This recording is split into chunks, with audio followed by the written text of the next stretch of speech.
أعزائي القراء، عندما تتزوج المرأة يكون من أسباب اختيارها للرجل أنه سيكون غطاها وسترها وحاميها وسندها كما يقال، لكنه شعور صعب وقاتل للمرأة عندما تحس المرأة بأن شريك الحياة لا يحميها، لا يدافع عنها. الكل عنده مصدق إلا هي، الكل موثوق بكلامه إلا هي، الكل على صواب إلا هي دائما عنده محل نقد وشك واتهام وتقصير. شعور قاتل أن يسمع الزوج ويعلم بأن زوجته سبت أو شتمت من أي شخص كان من كان، ثم لا يدافع بكلمة، بل يتهمها هي بأنها السبب، رغم أنها المظلومة وليست الظالمة. تقول الزوجة عبير: أعيش مع زوجي ببيت أهله منذ 6 سنوات، أسب وأهان من أمه وأخواته، وعندما أطلب منه أن يدافع عني أو يخرجني لسكن مستقل لا أسمع منه إلا الصراخ واللوم واتهامي بأني أريد قطيعة الرحم. من لي بعد زوجي؟ إذا كانت أخته تتكلم في شرفي وعرضي وهو ساكت مثل الصنم لا يجرؤ على عتاب أحد، هل هذه حياة؟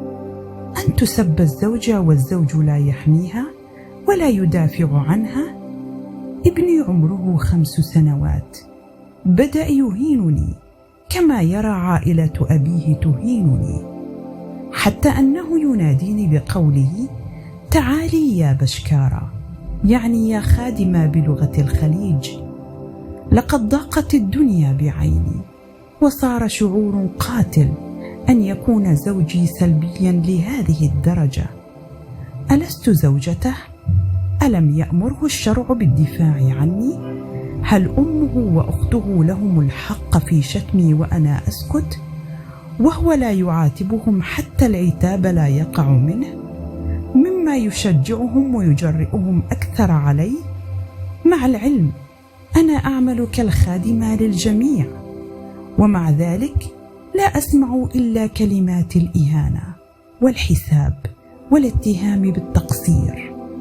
فما الحل يا سيدي؟ ما الحل؟ أجبني.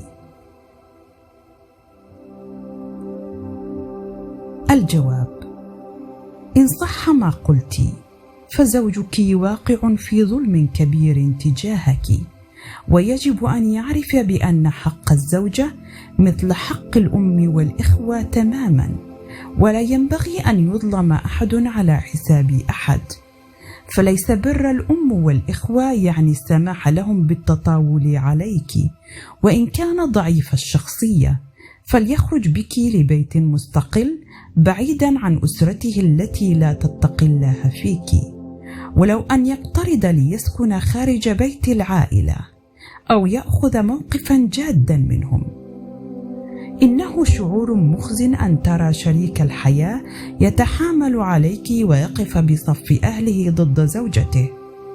إنه ظلم كبير أن تهان المرأة في بيت زوجها من أهله وهو صامت. لا شك أنه محاسب، لأن كل منا راع ومسؤول عن رعيته، كما علمنا الشرع الحكيم. كلمة أقولها لكل زوج يقرأ مقالتي: الرجولة ليست أن تترك زوجتك تهان وتسكت لمجرد أن الذي أهانها هي أختك وأمك أو حتى أخيك الأكبر. إنك بسكوتك وعدم إيقاف ذلك ستسقط أنت من نظر زوجتك، وستسمح بسلبيتك أن يتمادى الجميع في إهانتها، وبالنهاية ربما تضطرها لطلب الطلاق، ويكون الضحية هم أبناؤك وزوجتك. لا أعني بكلامي مقاطعة أهلك أو محاربتهم، ولا أطلب منك أن تأخذ بثأر زوجتك. أهلك على العين والرأس، تواصل معهم وبرهم وضعهم في عيونك، لكن لا تظلم زوجتك من أجلهم أو تجبرها أن تتحمل تجاوزات واعتداءات. لو أنك أنت مكانها وأهلها عاملوك هكذا لما تحملت. في المقابل تطلب منها أن تهان كرامتها وتتلطخ سمعتها وأنت ساكن لا تتحرك؟ زوجتك بنت ناس أيضا، وليست مجبرة على تحمل أذى أهلك وأن تنقلب حياتها جحيما بسبب أهلك. المطلوب منك فقط أن تترك زوجتك تختار. إذا أهلك آذوها من حقها أن تبتعد عنهم أو تقتصر زيارات رسمية أو في الأعياد فقط. من حقها أن ترى منك ردا ودفاعا إذا تجاوزوا حدودهم، أو على الأقل توفر لها بيتا مستقلا بعيدا عن المشاكل.